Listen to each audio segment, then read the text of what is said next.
Parte semana 2 com Jesus.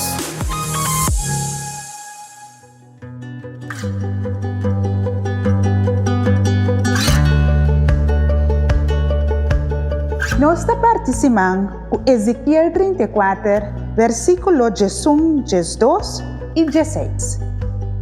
Essa aqui está lo que Senhor mi Deus tabisa. Mi mes lo vai busca mi carnenan e soro panan.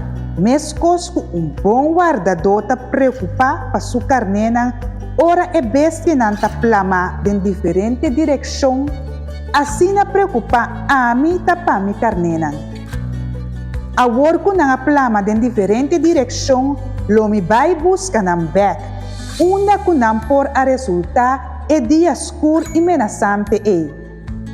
Mi ta vai busca carnenan perdi, carnenan a perde caminda. Mita trece nan back. Pe carnenan herida, lo mi mara verban, e carnenan malu, lo mi laga coge força. Pero esnan puta gordo e fuerte, lo mi destruí. Lo mi ta guardador, puta trata nan justo. Senhor ta nos guardador. Se nos perde caminda, lo sali e vem buscar.